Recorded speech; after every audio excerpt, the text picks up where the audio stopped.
nyaya yekuenda kuindependence vanhu vakawanda voiramba. Tikuona panapa vaChristopher Mutsvangwa, ZANU-PF Secretary for Information and Publicity Ambassador Christopher Mutsvangwa has called on all Zimbabweans to set aside their differences and come together in celebration of the upcoming Independence Day. He also encouraged the youth to learn about the country's history. Ende ndo zvavakatongwarira vanhu veZANU-PF zvekukoka kunyanya kumayuthi nekuti vanyanyazoziva kutoti vanhu vakuru maelders edu vakatindivara mwoyo, vakatindivadzwa mwoyo neZANU-PF, havachada kunzwa chinhu chinonzi ZANU-PF nekuti ZANU-PF ndo mabasa ayo ekuunganidza vanhu, ivo ndo vanenge vachibhenefita. Inoda vanhu kana pane zvavanenge vachida kuita, asi kana vasina zvavanenge vachida kuita vane kamwe karafu kakawadi kavanotamba vanhu. Apa tiri kutoona vaChristopher Mutsvangwa vari kutraya kutaura kuti munhu wese ngaamboenda kunoserebreta independence. Vari kukoka vanhu kuti vauye neuwandu hwavo kuzoserebreta independence. Ende tiri kuona vari kutraya kutaura kuti chimbomirai zvemapato, chimboisai zvemapato enyu emunosapota pasaidi, tomboita zvekunoungana tichiserebreta independence. Asi vanhu vakawanda vari kutraya kutaura, vari kutaura kuti ZANU-PF yacho iri kutaura kuti chimbomirai zvemapato muuye kuzoserebreta independence. Ukatotarisa pazvinhu zvavo zvavaiprepare nezuro, ukatotarisa vatori neregalia dzinyowani dzavakatogadzira, dzimwe dzacho dzani dzakatopfekedzwa vana vechikoro, dziri kutoenda dzakapfekwa kuindependence. Ende vatsigiri vavo munotovaziva kuti vanotouya nemabhazi vakatopfeka maregalia. Ndo basa reZANU-PF irore kuti zvinhu zvaro zvese zvainenge ichiita inenge kutange iri pacampaign, vanoita zvinhu zvese vachishandisa regalia. Ndo chinhu chavakatongwarira. Hatichaziva kuti independence yacho ndeye ZANU-PF chete here kana kuti independence ndeye munhu wese. Ndo zvimwe zvikonzero zviri kutaurwa nevanhu kuti isusu hatiende kunoserebreta independence nevanhu vanenge vakatopfeka maregalia. Tinenge tichitoita kunge tiri pamusangano nekuti chinonzi independence chacho tinenge tichiserebreta zvinhu zvamabasa akabatwa nemadzitateguru edu nemadzisekuru edu nanababa vedu. Ndo zvinhu zvetinenge tichinoserebreta kuti takatora nyika, asi nyika yacho yeZimbabwe peiri zvaizvozvi hatina kuitora nekuti takangochinja ganda kuti yakangobva kuvanhu vechirungu, vanhu mabhunu, ikaiswa kumunhu mutema. Asi munhu mutema wacho atori wese kudarika varungu vacho, nekuti ukatoda kutarisa mutongero waari kuita akutora vamwe vatema biyake achivazadza mumajeri, vakangoda kutaura zvavataura ovazadza mumajeri. Ende tiri kuona vaChristopher Mutsvangwa vanyora kuti ipapa vanyora kuti mayuthi uyai tiserebrete independence day, tichikudzidzisai nhoroondo yenyika yedu. Ende ndo zvinhu zvavanotogona zvekushandisa mayuthi. Ukada kutarisa mayuthi eZimbabwe, hakuna mayuthi emuZimbabwe anoenda kubasa. Ende mayuthi mazhinji haisi nyaya yekuti havadi kushanda, ende vazhinji vacho kuchikoro vakatoenda, asi nekuti muZimbabwe macho hamuna chekuita, vanozopedzisira vaya vanhu vaya vanorova madrugs.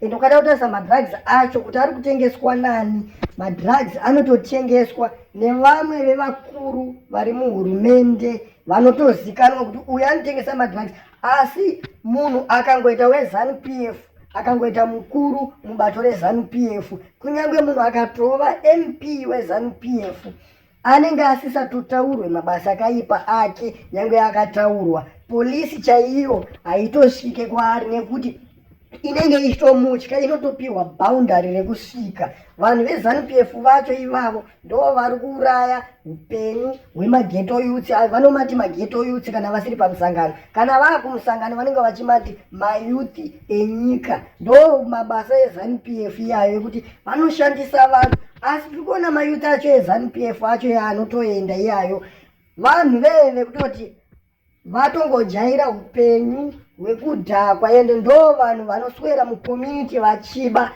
ende ZANU-PF inotoziva kuti kana tichida kuvashandisa vanongopiwa $10 votokwidzwa bhazi remahara, vopiwa zvimarigalia, votoenda kunoswedza dhei ukoko, vopiwa chikenini, voita kunge vapiwa zvinhu zvinoshamisira, voita kunge nyika yacho yakanaka. Asi tinotoziva kuti chikenini yacho yavanenge vachipiwa inongodyiwa zvemusi iwowo, zvemangwana hazvichaoneke. Vanhu veZANU-PF vakuru ivavo vanenge vatopedza zvinhu zvavanenge vachida, vatokolonizai, havachatoteerere zvemuri kuita. Ende chiri kunyanyonetsa chimwe ndechekuti Zimbabwe yacho iri kunzi ine independence, asi muZimbabwe macho munhu haabvumidzwe kudemonstrata. Kunyangwe ukatodemonstrata kuti salari yetiri kutambira ishoma, toda kutokwidzirwawo salari zvisinei nematongerwo enyika, unotosungwa woiswa mukatonzi uda kubvisa hurumende pachigaro. Asi ukada kutarisa vakuru vacho veZANU-PF, mari dzavanotambira hadzizikanwe. Ende ukada kutarisa pavanofamba vachiita misangano dzeZANU-PF, vanolonja mari dzakawanda, asi mari dzacho kuti dzizosvika kuvanhu semutauriro wavanenge vachiita kuti tikulonja mari yemayuthi apa, tikulonja mari yemaovheta apa, tikulonja mari yakati. Ukatarisa mafiga emari dzacho dzinenge dzakawandisa, asi mari dzacho kune vanhu hadzisvike. Hamene kuti mari dzacho dzavanenge vachilonja dzinenge dzichienda kupi. Ende apa tiri kutosangana neimwe nyaya iri panapa kanzi Zimbabwe natives are being evicted in the ancestral homeland by Chinese foreigners.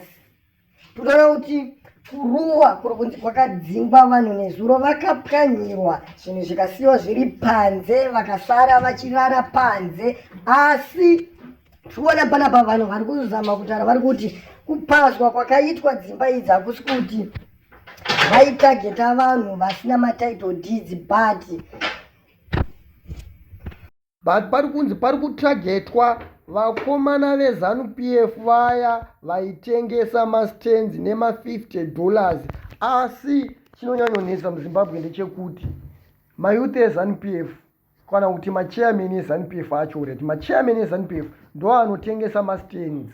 Vanongosvika pane chiground votanga kutengesa mastands vachiti tiri kutengesa mastands $50, votengesera vanhu. Asi hurumende papanenge pachivakwa pamaground pepe vanenge vakatarisa vachitoona, ende hurumende itori nevamwe vanhu veinototuma kuenda panzvimbo idzodzo ichinoita musangano ichitozoudza vanhu kuti tinokumiririrai kusvika mastands enyu ane mapepa. Asi ukada kutarisa vanhu veve muchingobva kunovhota munotanga kupazirwa futi nesame government iyoyo, ende vanenge vakakutengeserai vacho munenge muchitovaziva. Ende pamunenge muchitengeserana pacho vachikutengeserai mastands aya vanokuudzai kuti $50 emuri kubhadhara haisi mari yekuti muri kutenga stand. $50 haitenge stand, asi land ndeyapresident. President ndo vatituma kuti tikupei mastands. $50 emuri kubhadhara ndeyekuti tikwanise kugadzira road, vongokura kura sezvavanogara vachiita. Asi kwekupedzisira kwacho unozoona kuti zvinhu zviye zvinozoya zvichipazwa zvichinzi hazvisi pamutemo, ende hapana munhu anosungwa. Ende akasike kutanga zvichiitika zvinhu izvi zvinotogara zvichiitika, asi anosungwa wacho hapana. Ende mumwe mubvunzo unenge uchiti vanhu ava pavanotanga kuvaka, panotanga kutovakwa dzimba, munenge musingaoni here?